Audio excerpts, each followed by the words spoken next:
이제 오늘이 옥중서신 14번째 시간입니다. 이제 다음 시간 빌레몬서를 하면 옥중서신 15번이 다 끝납니다. 제목만 들으면 옥중서신 이러면 감옥에 갇혀서 쓴 편지니까 절박하고 답답하고 감정전이가 돼서 나도 이 편지를 읽으면 갇힌 것 같은 느낌이 들고, 그런데 읽어보니까 어떻습니까? 같이 공부해 보니까 오히려 답답하지 않고 자유하지 않습니까? 바울이 옥중서신을 썼지만 그러나 그의 영혼은 하나님 앞에서 한없이 자유롭고 한없이 밝고 또 건강하다는 걸 우리가 느낄 수 있습니다. 그렇게 된 비결에는 그가 복음 안에 있었기 때문에, 그가 진실로 복음 안에서 구원받은 하나님의 백성으로 살았기 때문임을 믿습니다. 그 중에 특히 골로새서는 바울이 개척하지 않은 교회를 대상으로 쓴 편지입니다. 그래서 바울이 자기가 개척하지 않은 교회를 향해서 쓴 편지가 골로새서도 있고 로마서도 있습니다. 그래서 골로새서와 로마서는 읽어보면 상당 부분 느낌이 닮아 있다라는 생각을 하지 않을 수가 없는데, 골로새서도 굉장히 힘이 있고 조직적입니다. 1장은 예수 그리스도에 대한 소개에 대한 내용이 나오고, 2장은 구원에 대한 내용이 나오고, 골로새서 3장 지난주에 살펴본 것은 구원받은 성도의 삶에 대한 고백이었습니다. 구원받은 성도는 위의 것을 찾으라, 땅의 것을 보지 말고 위의 것을 보라 말씀하셨고, 또 구원받은 성도는 성령으로 살아가야 되니까 죄를 다스리고 죄를 이겨야 된다 말씀하셨고, 구원받은 성도는 하나님의 형상, 즉 삼위일체 하나님의 형상대로 살아가야 되며, 또 구원받은 성도는 그리스도로 옷 입고 사랑으로 띠를 띠라, 그렇게 말씀하셨습니다. 이제 오늘 우리가 살펴볼 골로새서 4장 이야기는 마지막 당부에 대한 내용입니다.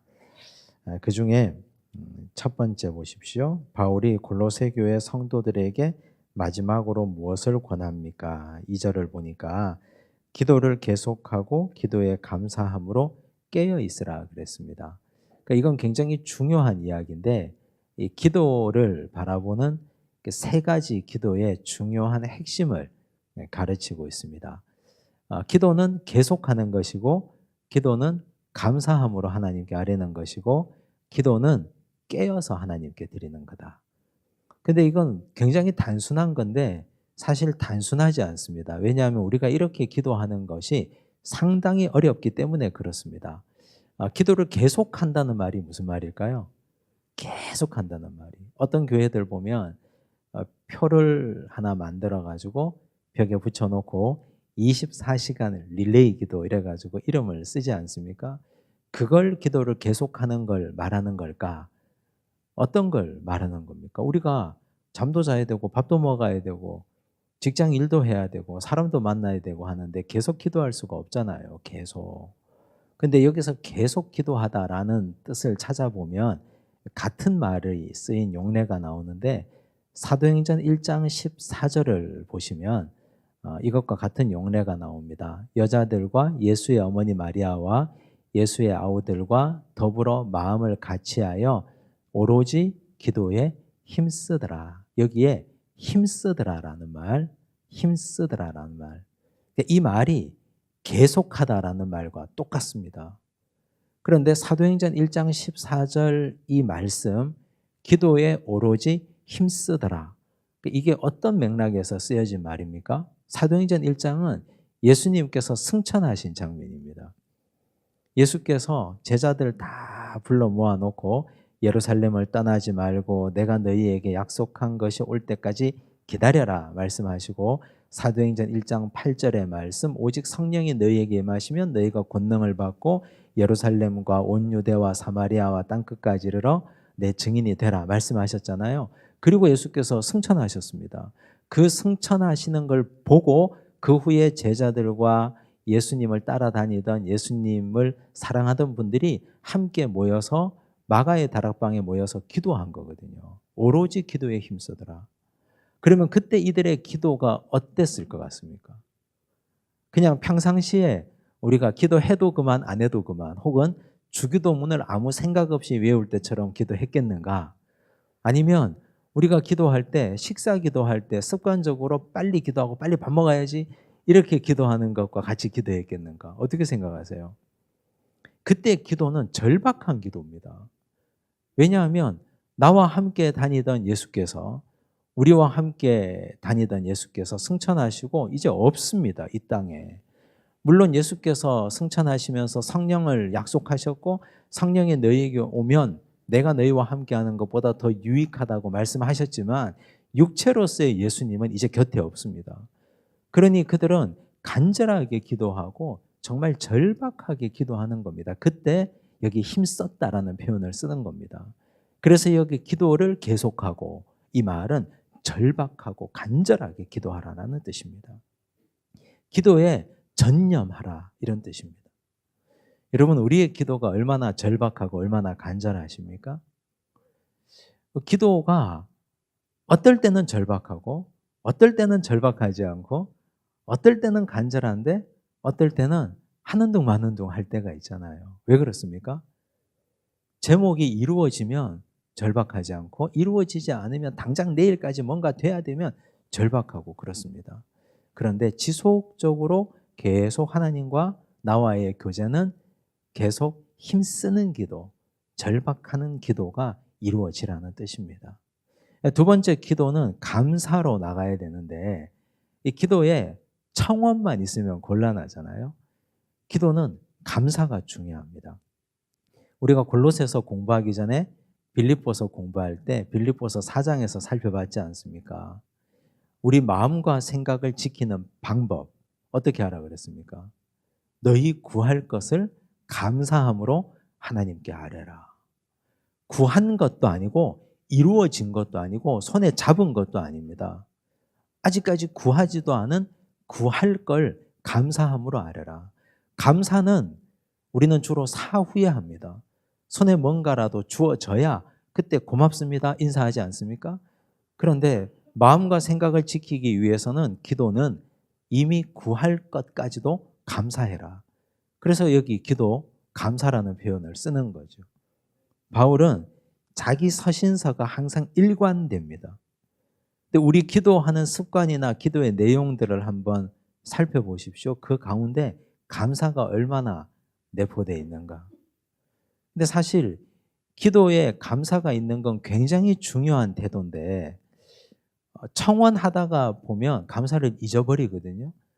그래서 감사부터 먼저 하는 게 좋습니다. 기도할 때는 감사를 한번 세워보고 감사부터 먼저 하고, 그 다음 감사가 끝나면 그 다음 청원하고 중보하는 게 좋습니다. 그런 습관을 들이는 게. 그 다음 여기 깨어있으라 그랬습니다. 이 깨어있다라는 말을 원어에 보면 그레고레오라는 말을 썼습니다. 깨어있다. 정신 차리다라는 뜻입니다. 정신 차리다. 이걸 예수님께서 제자들에게 직접 말씀하신 걸 찾아보면 마태복음 24장 42절과 26장 38절에 나오는데요. 이렇게 나오죠. 예수께서 직접 하신 말씀입니다. 그러므로 깨어 있으라. 예수님도 하셨습니다. 이 말씀을. 어느 날에 너희 주가 임할는지 너희가 알지 못함이니라. 그러면 그레고레오라는 말을 살려서 읽어보면 그러므로 정신 차려라. 어느 날에 너희 주가 임할는지 너희가 알지 못함이니라. 이에 말씀하시되 내 마음이 매우 고민하여 죽게 되었으니 너희는 여기 머물러 나와 함께 깨어 있으라 하시고 정신 차리고 있으라. 나와 함께 정신 차리고 있자 하셨잖아요. 예수님께서 베드로와 야고보와 요한 세 분을 데리고 겟세마네 동산에 가셔서 기도하실 때 중보를 부탁하셨습니다. 예수님은 지금 십자가를 앞두고 기도하니까 정신 차리고 기도하는 거예요. 맑은 정신으로. 정신 바짝 차리고 기도하는데 제자들은 정신 차릴 이유가 별로 없는 거예요. 왜냐하면 내일이 아니니까. 별로 지금 제자들에게는 와닿지 않으니까 정신 차릴 이유가 별로 없습니다. 그런데 예수께서 말씀하실 때 깨어 있으라, 정신 차려라. 왜냐하면 기도는 하나님과의 소통이잖아요. 하나님과 나와의 소통인데 그걸 사탄이 좋아하겠습니까? 싫어하겠습니까? 싫어하죠. 싫어하면 사탄은 어떻게 합니까? 방해하는 거예요. 다양한 방식으로 방해하고 다양한 방식으로 사탄은 우리가 기도에 집중하지 못할 일들을 계속해서 만들어냅니다. 그래서 어떻게 해야 됩니까? 그래서 정신 차려야 되는 거예요. 기도할 때는. 정신 차리고 깨어 있어야 되는데 그런데 반쯤 깬 상태로 반은 별로 정신 못 차린 상태로 그렇게 기도하지 말라는 뜻이죠. 이건 기도의 자세를 말하는 것인 동시에 이 세상에서 기도하면서 다른 일, 다른 것에 신경 쓰거나 관심 가지지 말라. 그런 뜻이기도 합니다. 바울이 기도의 세 가지 원리를 잘 말씀해 주셨습니다. 하나님의 뜻, 비슷한 이야기인데요. 데살로니가전서 5장 16절에서 18절 우리가 잘 알죠. 항상 기뻐하라, 쉬지 말고 기도하라, 범사에 감사하라. 이것이 그리스도 예수 안에서 너희를 향하신 하나님의 뜻이니라. 여러분, 사장님의 뜻을 직원들이 알고 싶습니까? 별로 상관없습니까? 대통령의 뜻을 여당 대표가 알아야 됩니까? 몰라야 됩니까? 몰라도 됩니까? 알아야 되죠. 당연히 알아야 되죠. 대통령의 뜻을 총리가 알아야 되잖아요. 그거 모르고 자기 마음대로 하면은 이게 엇박자가 나면 국정이 엉망이 될 것 아닙니까? 그런데 사장님의 뜻을 직원들이 알면 그 뜻대로 행하려고 노력할 것 아닙니까? 아니 그게 밥줄인데 그 회사가 내 밥줄인데 내 뜻하고 좀 달라도 할 것 아닙니까? 어쨌든 일단은 하고 봐야 되잖아요. 그 다음 문제는 그 다음에 책임은 사장님이 지시는 거고. 그런데 우리는 하나님의 뜻이라고 성경에 이렇게 명확하게 기록되어 있는 게 몇 가지 있잖아요. 다 공부했잖아요. 우리 교리학교 할 때도 공부했고 기도학교 할 때도 했고 다 봤습니다. 여기 하나님의 뜻을 명확하게 밝혀뒀습니다. 근데 하나님의 뜻을 밝혔는데 우리는 하나님 백성이고 예수 그리스도의 제자인데 이 뜻대로 행하지를 않습니다.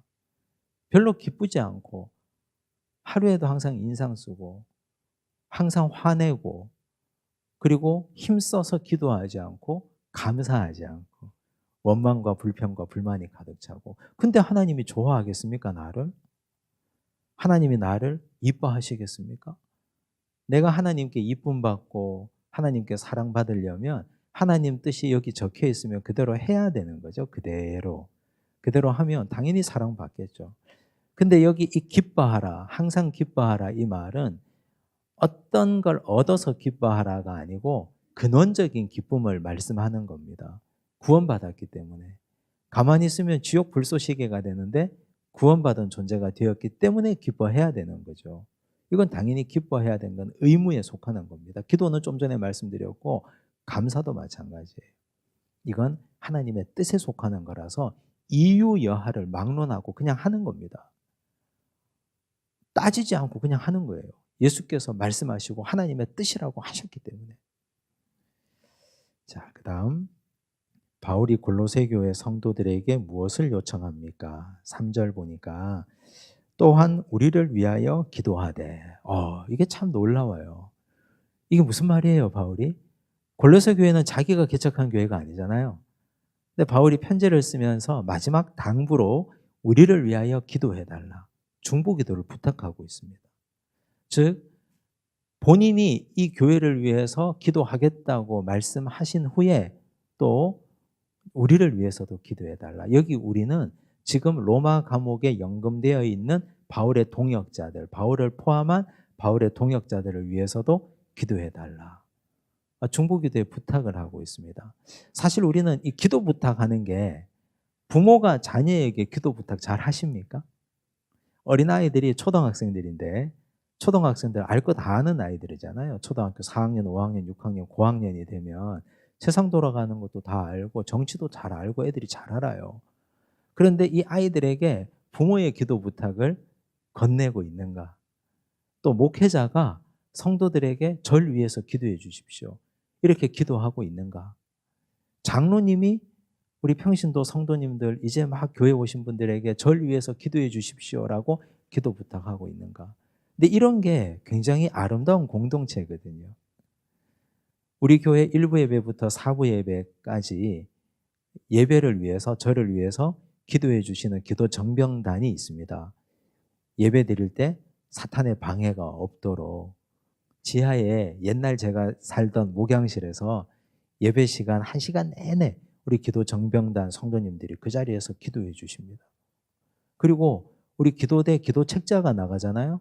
그 기도 책자에 보면 담임 목사를 위한 기도가 거기 다 있습니다. 제가 드리는 거예요. 제가 매달 저를 위해서 이런 기도 제목을 가지고 기도해 주십시오. 그걸 가지고 서로 기도가 오고 가고 주고받는 겁니다. 바울이 자신을 위해서 기도 부탁을 골로새 교회 성도들에게 하고 있습니다. 근데 기도 부탁의 내용이 나오죠. 여기에 뭘 위해서 기도해 달라 합니까? 하나님이 전도할 문을 우리에게 열어주사 그리스도의 비밀을 말하게 하시기를 구하라. 내가 이 일 때문에 매임을 당하였노라. 한마디로 이거예요. 전도할 문을 열어달라. 내가 전도하게 해달라. 하나님이 문을 열어달라. 그래서 내가 가서 말하게 해달라. 근데 놀라운 것이 바울이 지금 어디에 있습니까? 감옥에 있는 거예요. 로마에 잡혀 있습니다. 기약이 없어요. 언제 끌려가서 처형당해도 이상하지 않을 상황에 바울이 처해 있거든요. 근데 바울이 이런 기도 부탁을 하고 있습니다.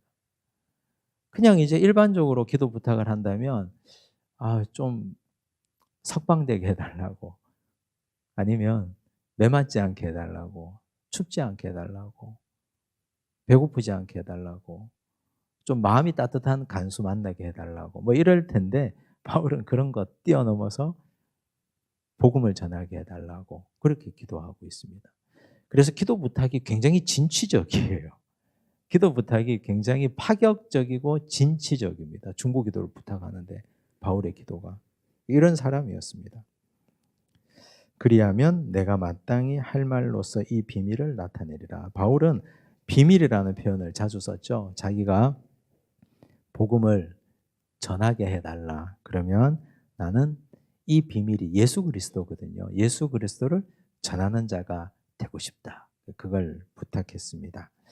그 다음에 바울이 또 중요한 말씀을 하고 있는데 66쪽 보시면 아직 믿지 않는 이들을 성도들은 어떻게 대해야 합니까? 5절 보면 이렇게 나오죠. 외인에 대해서는, 외인이 누구냐면 교회 밖 사람들이에요. 교회 밖 사람들, 즉 이방인들. 근데 바울은 이방인이라고 표현하지 않습니다. 왜냐하면 바울의 선교의 대상이 이방인이잖아요. 그래서 바울은 유대인과 이방인으로 구별하지 않습니다. 여기서 외인이라고 함은 복음을 전했으나 아직 받아들이지 않는 사람들. 지금 우리 식으로 표현하면 어떤 사람들이에요? 우리가 자주 쓰는 말, 불신자. 근데 저는 이 안일 불자를 쓰는 게 좀 불편해요. 불신자, 안일 불자를 딱 써버리면 낙인 찍는 거잖아요. 이거 좀 어떻게 바꿀까? 어떻게 바꿨으면 좋겠습니까? 불신자 말고 예비성도. 예비성도. 언젠가는 올 거라고 믿고 예비성도. 오겠죠. 하나님께서 일하시면.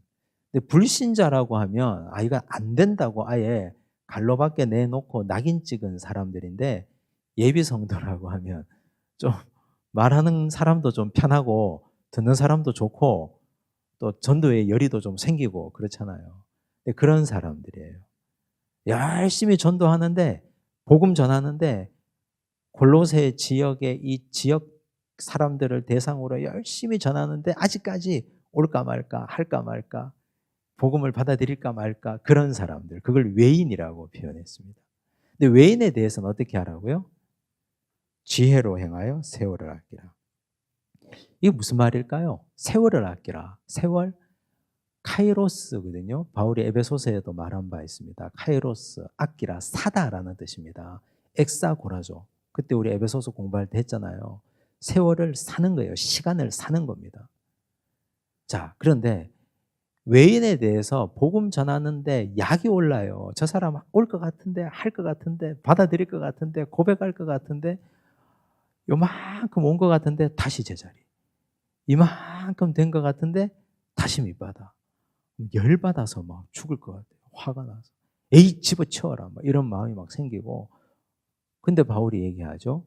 지혜롭게 행하라. 지혜로 행하여 세월을 아끼라. 이 말은 거기에 너무 너의 정열과 시간을 투자하지 마라. 그 말이에요. 근데 바울이 굉장히 현실적인 사람이죠.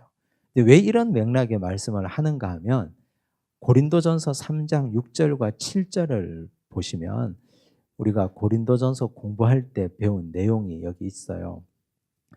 나는 심었고 아볼로는 물을 주었으되 오직 하나님께서 자라나게 하셨나니 그런즉 심는 이나 물 주는 이는 아무것도 아니로되 오직 자라게 하시는 이는 하나님뿐이니라. 이게 무슨 말이에요? 심은 자가 바울이죠. 물 준 사람은 누굽니까? 아볼로잖아요. 자라게 하시는 분은 누구세요? 하나님이시잖아요. 이걸 믿으라는 얘기예요. 외인에 대해서 골로새 교회가 열심히 복음 전하고 전도했습니다. 열심히 했어요. 안 돼요. 근데 심었어요. 나는 씨를 뿌리고 심고 물도 줬어요. 그러면 하나님께 맡기라는 얘기예요. 하나님께 자라게 하실 거다. 우리 눈에는 보이지 않으나 지금 우리는 느껴지지 않으나 체감되지 않으나 너는 열심히 복음 전하고 심고 뿌리고 물 주었으니 하나님 아버지께서 그분의 심령 가운데 일하시고 역사하셔서 성장케 하고 자라게 하실 것이다. 그 말이에요. 근데 이 말씀이 굉장히 중요한 이유가 있습니다. 왜냐하면 복음을 전했어요. 근데 거기에 너무 집착하고 거기에 매여 있는데 한 사람이 돌아왔습니다. 그럼 누가 한 겁니까, 그거? 사람들은 자기가 한 거라고 착각하거든요. 자기가 한 거라고. 하나님이 하신 거예요. 나는 뿌리고 나는 심고 나는 물 주었으면 그 다음 하나님의 손에 맡기는 거예요. 그래야 세월도 아끼고 그래야 자기 공로의식에서도 떠날 수 있습니다. 그러면 어떻게 됩니까? 잘 돼도 하나님 탓 아닙니까? 하나님 영광이고 못 돼도 내 탓이 아닌 거예요. 그렇잖아요. 자, 교회가 막 부흥하잖아요. 교회가 부흥하면 그 누가 한 겁니까? 교회가 부흥하면. 여러분 누가 한 겁니까? 아니, 자신 있게 얘기해야지. 누가 한 거예요? 그렇죠. 하나님이 하신 거죠. 목사가 한 거예요? 장로님이 하신 겁니까? 하나님이 하신 거예요. 그런데 세상은 어떻게 됩니까? 세상의 방식은 회사가 잘 돼요. 회사가 막 또 다른 회사를 창업하고 회사가 실적이 좋고 이러면 연말에 가면 뭘 합니까? 성과급이 나오잖아요. 자, 교회가 머릿수대로 성과급 한번 받아볼까요? 작년 대비 올해 성도들 기준으로 따져가지고 작년 기준 올해 예산이 얼마나 증가했나, 헌금이 얼마나 늘었나, 자, 그 중에 목사의 지분이 몇 프로다. 그래서 성과급 받으면 그게 교회입니까? 회사입니까? 그렇죠. 왜 자신이 없어요? 교회는, 하나님의 교회는 하나님이 하시는 거거든요. 우리는 그저 심고, 우리는 물 주고, 우린 씨 뿌리고, 우린 주의 일을 하는 거예요. 그래야 잘못될 때 괜찮잖아요. 그래야.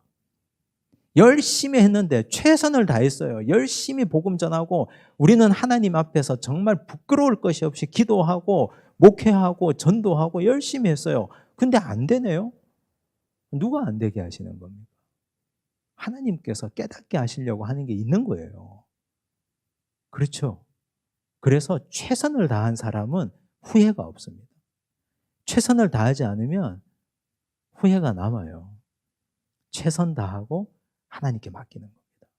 잘 돼도 하나님 영광, 못 돼도 내 탓이 아니거든요. 그래서 바울이 이걸 골로새 교회 성도들에게 지혜로 말씀하고 있습니다. 6절.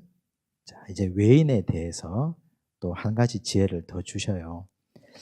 너희 말을 항상 은혜 가운데서 소금으로 맛을 내음과 같이 하라. 말 예쁘게 하라는 말이에요. 한마디로 말하면. 근데 은혜라는 말을 하잖아요. 너희 말을, 즉 외인들에 대해서, 이제 믿지 않는 예비 성도들에 대해서 할 때 말을 은혜 가운데서 하라. 여러분 여기 은혜를 원어에 찾아보면 카리스라고 되어 있습니다. 카리스 많이 들어보셨죠? 카리스는 아주 중요한 원뜻이 선물이라는 뜻이거든요. 선물. 자, 교회에서 복음에서 성경에서 선물, 근원적인 선물은 무엇을 뜻합니까? 복음이에요, 복음. 복음이 가장 큰 선물입니다. 즉 복음은 예수 그리스도거든요. 하나님께서 우리에게 주신 선물 중에 선물은 복음이에요. 죄의 죽을 우리에게 아들을 주셨다. 이게 복음 아닙니까? 이게 선물이고 이게 카리스고 이게 은혜거든요. 자, 그러면 이제 성도님들이 예배 마치고 돌아가실 때 목사님 저에게 목사님 오늘 은혜 많이 받았습니다. 이 말 그대로 해보면 하나님께서 오늘 목사님을 통해서 주시는 복음의 선물을 제가 받고 갑니다. 그런 뜻이거든요. 그건 저도 마찬가지예요. 저도 성도님들 가정을 신방하거나 면담을 하거나 만나면 저도 은혜를 받아요. 복음의 선물을 받아요.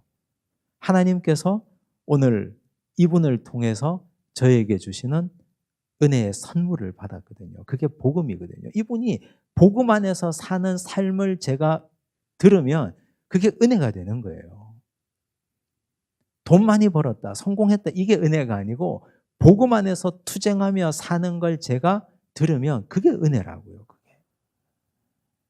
그래서 외인들을 대할 때 혹은 교회 안팎의 누군가를 대할 때도 너희가 말을 할 때는 은혜 가운데서, 즉 복음 안에서 어떻게 말하라고요? 소금으로 맛을 냄과 같이 하라. 그러면 말할 때 성도의 말의 기본은 뭐가 되어야 된다?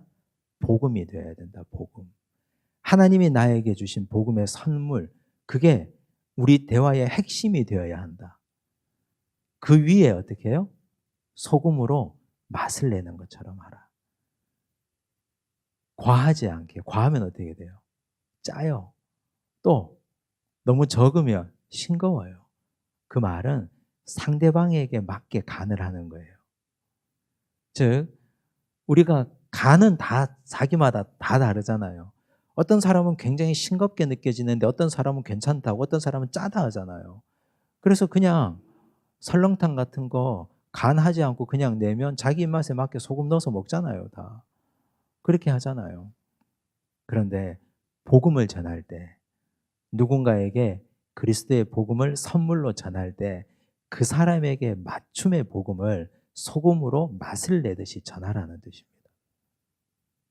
이거 이해하시겠어요?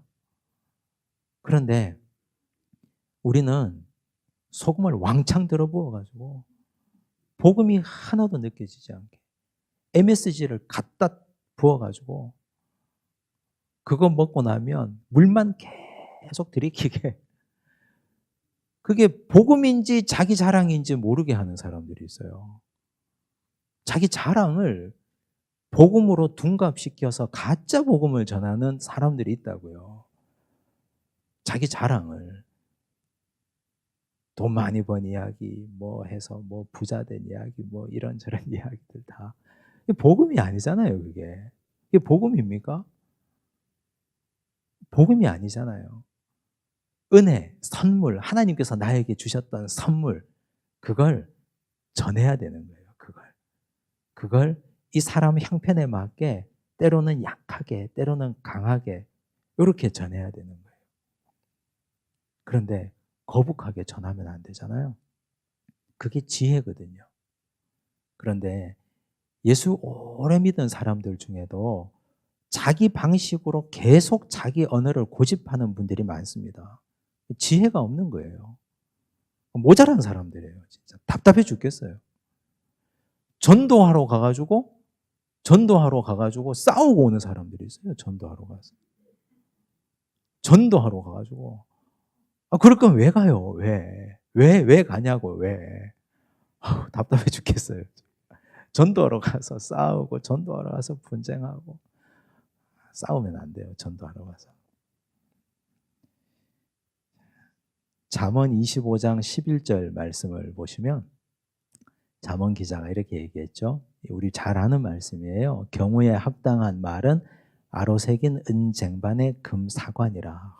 말도 이렇게 예쁘게 했어요. 어떻게 이런 표현이 가능한지 모르겠어요. 경우에 합당한 말, 아로 새긴 은쟁반 보셨습니까? 꽃무늬로 막 아로 새겨진 은쟁반 보셨습니까? 거기에 금사과가 있다 그랬어요. 금사과가. 그게 경우에 합당한 말입니다. 경우에 합당한 말이 어떤 말일까요? 자, 여러분 예를 한번 들어볼게요.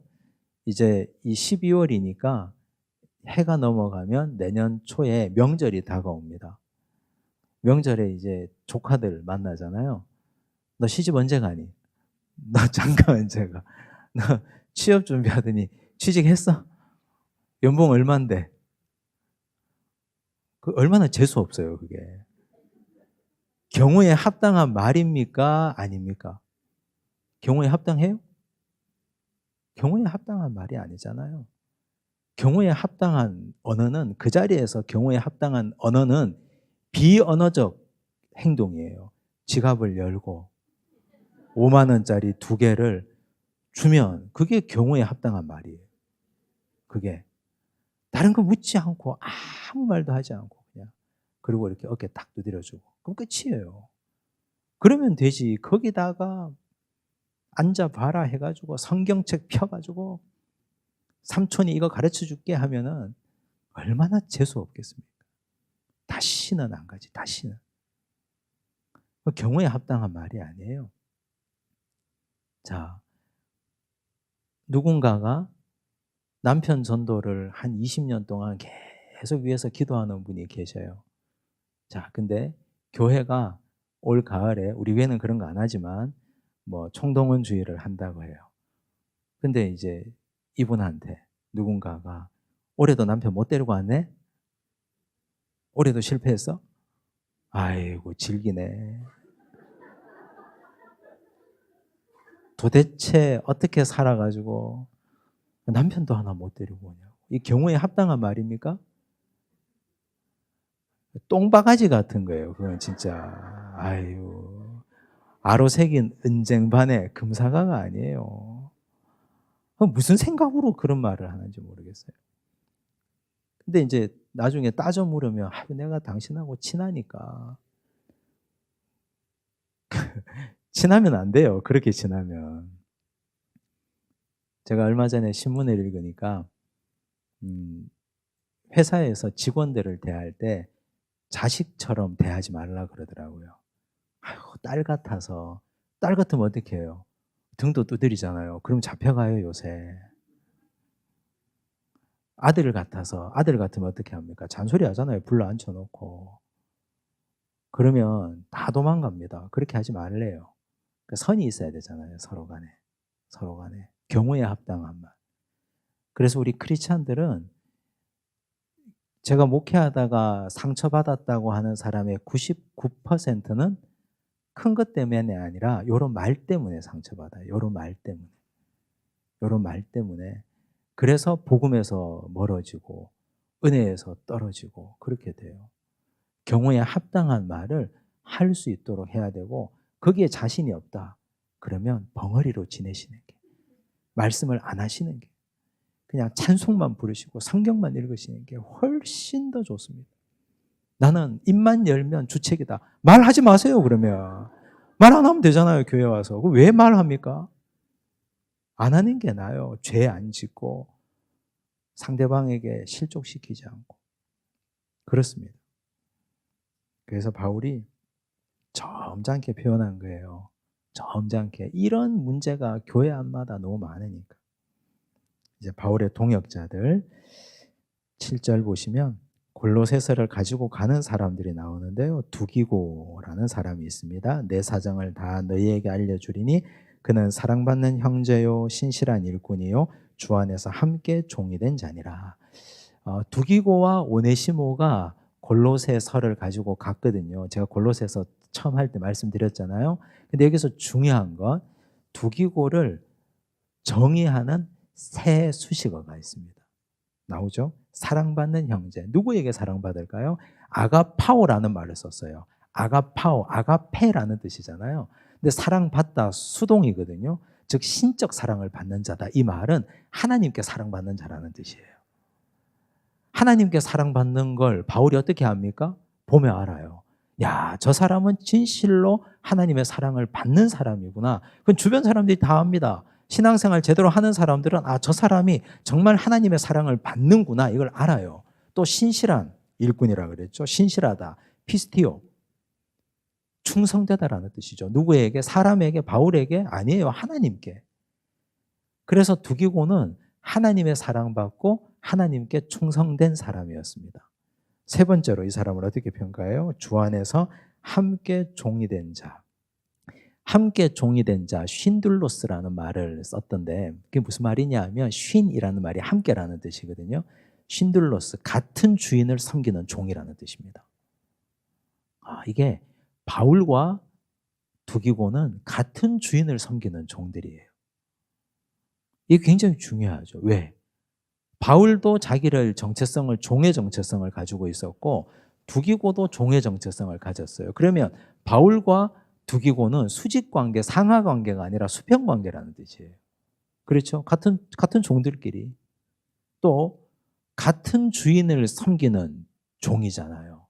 그러면 하나님이 같은 주인이니까 하나님 말씀에는 철저하게 같이 순종하는 종들이에요.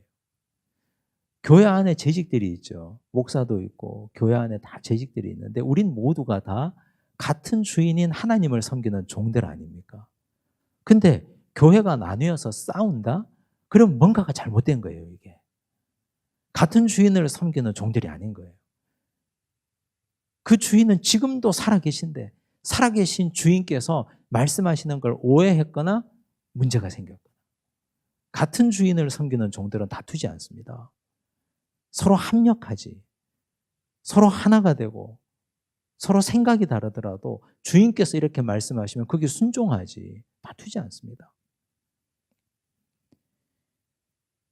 그래서 두기고를 바울이 볼 때 이렇게 본 거예요. 나는 나를 정말 잘하는 누군가가 나를 세 단어로 정의해 보라 하면 어떻게 정의될 것 같으세요? 나는 말이 많고 먹는 거 좋아하고 놀러 다니는 거 좋아하고 뭐 이렇게 얘기하면 곤란하잖아요. 그래서 우리가 하나님의 사랑받고 하나님께 충성되고 같은 주인을 섬기는 종이었다. 이게 얼마나 멋진 표현이에요. 두기고에 대해서. 그 두기고에게 바울이 골로새서를 써서 전해주라. 그 두기고가 에베소서도 써서 가지고 갔습니다. 9절 신실하고 사랑을 받는 형제 오네시모를 함께 보내노니 그는 너희에게서 온 사람이라. 그들이 여기 일을 다 너희에게 알려주리라. 오네시모에 대해서는 다음 주에 빌레몬서 할 때 더 상세하게 말씀드리겠습니다.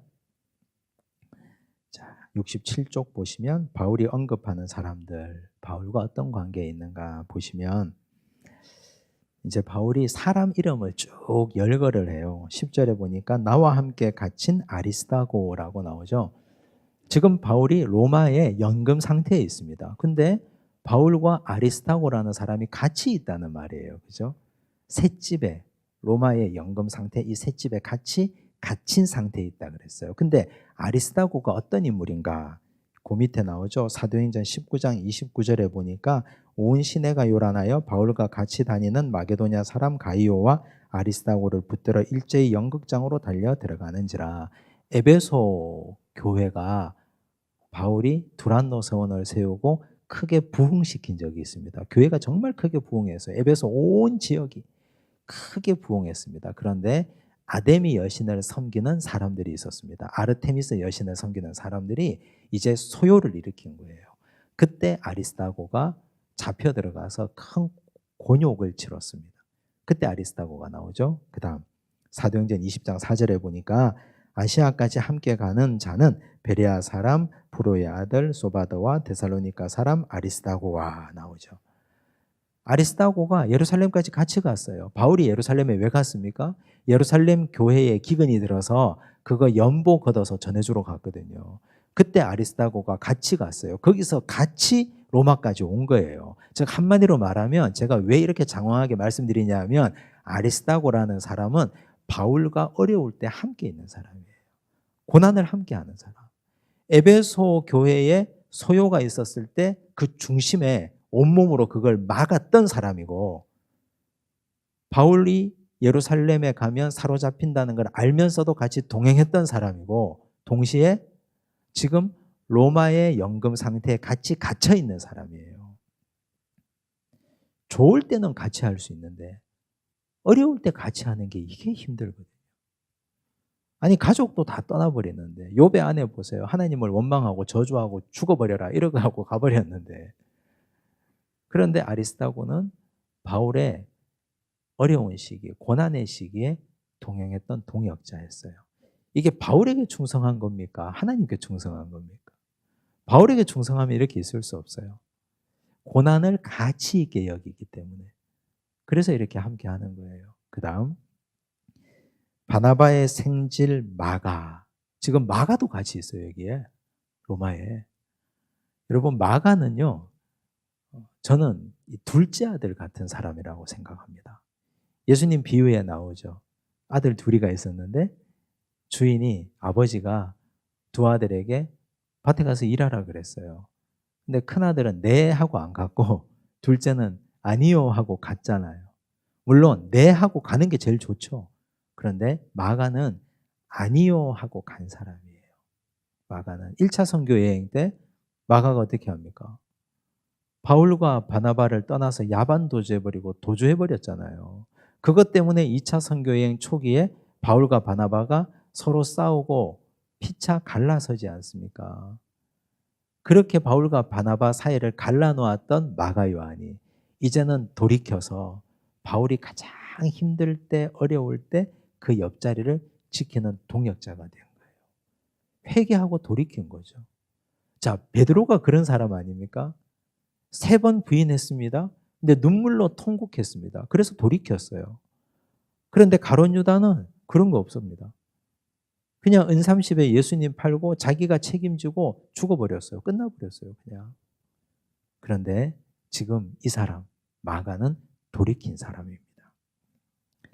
11절, 유스도라 하는 예수도 너희에게 문안하느니라. 예수 이름 넣으면 다 예수님인 줄 알고 그러면 안 됩니다. 같은 이름이에요. 유스도라 하는 예수도 너희에게 문안하느니라. 그들은 할례파이나, 즉 할례 받은 유대인들이나 이들만은 하나님의 나라를 위하여 함께 역사하는 자들이니 이런 사람들이 나의 위로가 되었느니라. 하나님의 역사를 위해서 함께 일하는 사람들이에요. 즉 바울의 동역자들은 바울을 위해서 일하는 사람들이 아니었어요. 하나님 나라를 위해서 함께 일하는 사람들이 바울에게 위로가 되었다. 물론 위로, 궁극적인 위로는 하나님께 있는 거죠. 그런데 나와 함께 동역하는 사람들이 바울의 위로가 되었다는 걸 바울은 감추지 않습니다. 그래서 이런 동역자들을 나도 얻기를 원한다. 사람들은 그런 얘기 하시거든요. 나도 평생 함께 갈 만한 동역자를 얻기를 원한다. 그런다면 1번 자격이 필요합니다. 뭘 해야 됩니까? 내가 우선 그 일에 열심히 있어야 됩니다. 자, 기도 동역자를 얻기를 원한다. 나는 기도 안 하고 날 위해 기도해 주는 동역자, 그런 사람 얻을 수 없습니다. 내가 우선 기도에 열심히여야 되고 내가 우선 주의 일에 열심히여야 됩니다. 그래야 그런 사람들끼리 모이는 겁니다. 그렇잖아요. 세상 일에 열심인 사람은 그런 사람들끼리 모입니다. 그런데 주의 일에 열심인 사람은 그런 사람들끼리 또 모입니다. 바울이 주의 일에 열심이었기 때문에 그런 사람들이 옆에 모여 있는 겁니다. 그리스도 예수의 종인 너희에게서 온 에바브라가 누구예요? 골로새 교회의 개척 목회자. 너희에게 문안하느니라. 그가 항상 너희를 위하여 애써 기도하며. 에바브라가 골로새 교회 성도를 위해서 항상 기도했다 그랬죠. 너희로 하나님의 모든 뜻 가운데서 완전하고 확신 있게 서기를 구하나니. 에바브라가 이렇게 기도하는 사람이었다고 증거합니다. 그가 너희와 라오디게아에 있는 자들과 히에라볼리에 있는 자들을 위하여. 즉 이걸 보면 에바브라는 골로새 교회만 개척한 게 아니고요. 또 어디? 라오디게아, 또 히에라볼리, 여기를 다 목회를 한 목회자였다는 걸 알 수 있습니다. 여기에 있는 자들을 위하여 많이 수고하는 것을 내가 증언하노라. 여기 수고라는 말을 썼는데 헬라어 포노스라는 말이에요. 포노스. 포노스가 고통입니다. 고통. 여러분, 고통이라는 말을 들으면 갈라디아서 6장 17절 말씀이 생각나야 됩니다. 갈라디아서 6장 17절 보면 바울이 갈라디아 교회에 쓴 말씀이죠. 이후로는 누구든지 나를 괴롭게 하지 말라. 내가 내 몸에 예수의 흔적을 지니고 있노라. 흔적, 많이 들어보셨죠? 유명한 말씀이니까 스티그마. 스티그마, 예수의 흔적을 내가 지니고 있다. 스티그마가 명사인데 이 동사 스티조라는 동사가 있습니다. 거기서 비롯된 명사인데 스티조는 찌르다라는 뜻입니다. 근데 이 찌르다라는 게 바늘로 찌르다는 게 아니고 예수님 허리에 창을 찔렸잖아요. 창이 들어왔잖아요. 그리고 예수님 손에 못이 들어왔잖아요. 못과 창으로 찌르다라는 뜻입니다.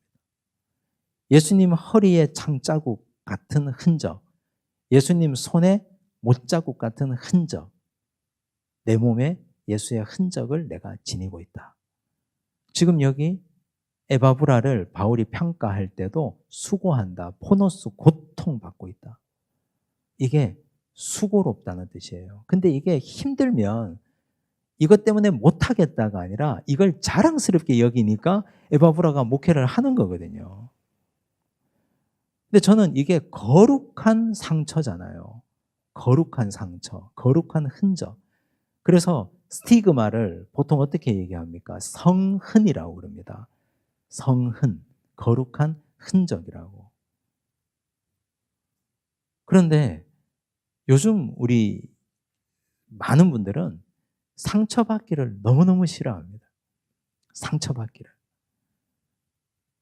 사랑받기를 좋아하죠. 당연하죠. 사랑받는 건 좋죠, 누구나.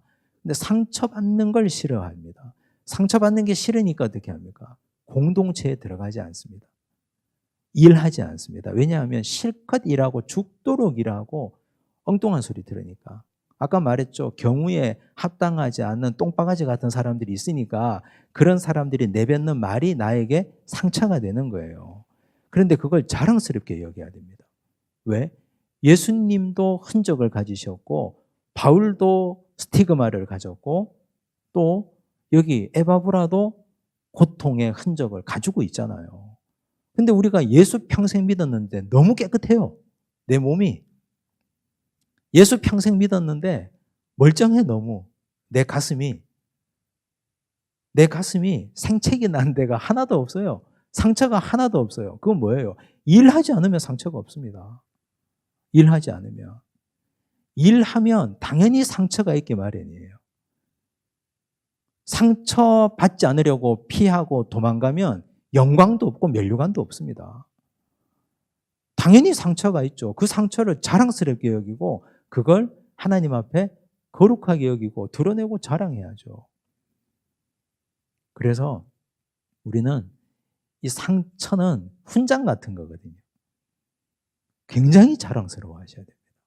아, 오늘도 내가 상처를 좀 받았네. 그래서 이 상처가 나에게 훈장이 되고 영광이 되겠네요. 자랑스럽게 생각하셔야 돼요. 죽겠다, 못 살겠다, 때려치운다 이런 얘기 하시면 안 돼요. 그러면 상처가 그냥 아무것도 아닌 게 됩니다.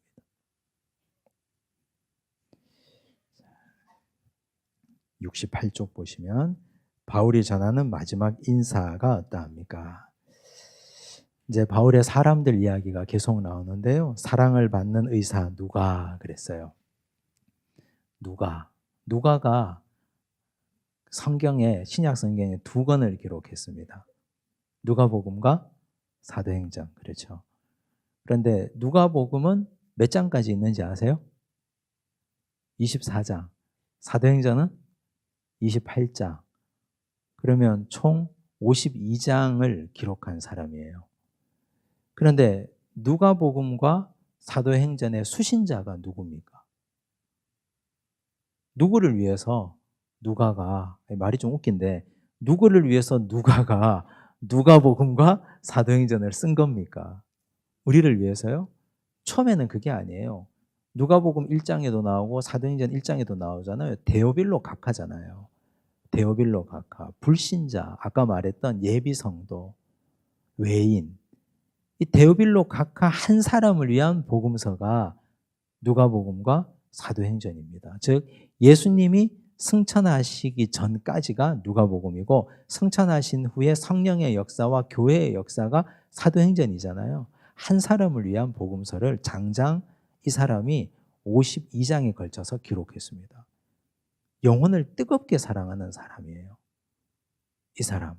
한 사람을 위해서 이렇게 열정적으로 예수 그리스도에 대한 행적을 조사하고, 이 사람은 예수님의 12제자 중에 한 사람도 아니에요. 바울 쫓아다니면서 성령의 행전을 기록해서 쓴 거예요. 그런데 한 사람을 위한 그 편지가 오늘 모든 인류를 위한 누가복음이 되고 사도행전이 되지 않습니까? 그런 사람이에요. 한 영혼을 사랑하는 사람. 데마가 너희에게 문안한다. 데마 유명한 사람인데, 데마는 어떤 사람이에요? 지금 데마가 바울이 로마 감옥에 구류되어 있을 상태에는 같이 있었어요. 아리스다고, 누가, 마가 요한 이런 사람들과 같이 있었다고요. 그런데 나중에 데마가 어떻게 돼요? 디모데후서 4장 9절 보면 너는 어서 속히 내게로 오라. 10절 데마는 이 세상을 사랑하여 나를 버리고 데살로니가로 갔고 도망가 버렸어요. 나중에 세상을 사랑했다. 이 말은 복음을 떠났다는 얘기죠. 예수님도 가룟 유다가 예수님에게는 실패한 제자 아닙니까? 바울에게도 데마는 아픈 손가락이에요. 이런 사람, 이런 행적을 우리가 봅니다. 15절 라우디게아에 있는 형제들과 눈바 처음 들어보셨죠? 눈바가 남자일까요? 여자일까요? 뒤에 나오죠. 눈바와 그 여자의 집에 있는 교회에 문안하고. 눈바의 집에 가정교회가 있었어요. 눈바의 집에. 옛날에 우리도 구역예배 가정에서 다 드렸잖아요. 요즘 구역예배 가정에서 안 하죠. 소그룹 모임 가정에서 절대 안 하죠. 가정에 금송아지가 있는지 알 수는 없으나 절대로 가정을 오픈하지 않습니다. 그래서 교회가 다 소그룹실이 있고 다 그런데 옛날에 기억나시죠? 옛날에 우리 부모님 세대 때 가정에서 발도 못 닦고 발도 못 씻고 퇴근해서 막 구역 식구들 다 모이면 발냄새가 막 겨울에 쿰쿰한 발냄새가 진동을 하는데 거기서 그냥 떡국 한 그릇 끓여 먹고 가정예배, 구역예배 드리고 밤새도록 이야기하고 같이 기도하고 했던 그런 가정교회가 눈바라는 여인의 집에 있었던 거예요. 그걸 바울이 칭찬합니다. 이 편지를 너희에게서 읽은 후에 라우디게아인의 교회에서도 읽게 하고 또 라우디게아로부터 오는 편지를 너희도 읽으라. 아키뽀에게 이르기를. 아키뽀는 다음 주에 제가 좀 더 설명할 텐데 주 안에서 받은 직분을 삼가 이루라고 하라. 이루다 밑에 나오죠. 플레레오 완성하다, 성취하다. 아마 아키뽀가 그랬던 것 같아요. 어떤 여러 가지 이유로, 여타의 이유로 직분을 그만두려고 했던 것 같아요. 그러니 바울이 끝까지 해. 이걸 이제 마지막에 편지를 쓴 겁니다. 하나님께 받은 사명은 잘하는 것도 물론 중요한데 끝까지 가는 것도 굉장히 중요합니다. 완주하는 것, 끝까지 충성하는 것, 하다 마는 거 말고 끝까지 완주하는 거 굉장히 중요합니다. 그래서 바울이 자기 동역자들과 이런 교제를 나누고 마무리를 하고 있습니다. 골로새서가 저는 개인적으로 굉장히 좋아합니다. 골로새서를 또 읽고 또 읽어보시면 이 안에 바울이 전하는 복음의 진수가 있고 또 이 안에 성도들을 사랑하는 마음과 단계적인 복음의 역사들이 아주 정수가 잘 녹아 있습니다. 다음에 또 한번 살펴보십시오. 기도하겠습니다. 하나님 아버지 감사합니다. 바울이 골로새 교회 성도들에게 마지막 권면, 당부, 부탁을 합니다. 기도에 대한 부탁과 중보 기도를 부탁하며 또 자신의 모든 부분들을 함께 나누고 대화합니다. 외인들에 대해서도 부탁하고 아직까지 복음을 듣지 못한 자들에게 어떻게 말해야 될지도 부탁하며 그의 동역자 된 자들을 칭찬합니다. 주여, 오늘 우리가 이 말씀을 읽으면서 우리는 하나님 앞에 어떤 인생을 살고 있는지 돌아보게 하옵소서. 우리에게도 예수 그리스도의 흔적이 있는지 살펴봅니다. 예수를 평생 믿었는데 40년, 50년 모태신앙으로 예수를 믿었는데 상처 하나 없이 깨끗하다면 그것은 하나님 앞에 부끄러운 것이라고 말씀하셨으니 주여, 우리에게 있는 상처, 사람에게 받은 상처이나 그러나 하나님께 기쁨이 되고 예수 그리스도에게 자랑할 거리가 되게 하여 주시옵소서. 이제는 우리가 그 받은 상처 때문에 마음 아파하거나 힘겨워하거나 부끄러워하지 않도록 도우시고 나도 예수의 흔적을 몸에 지니고 있고 내 가슴에 지니고 있다고 자랑할 수 있도록 역사하여 주시옵소서. 주여, 우리도 바울의 동역자처럼 끝까지 함께 주의 나라를 위해서 동역하기를 원합니다. 주여, 우리도 주님 복음 사역에 열심을 내기를 원합니다. 데마처럼 믿다가 세상을 사랑하여 떠나지 않도록 도우시고 아리스다고처럼 고난받고 고통받는 바울과 믿음의 동역자들과 함께하는 지혜도 허락하여 주시옵소서. 모든 말씀 예수님 이름으로 기도드리옵나이다. 아멘.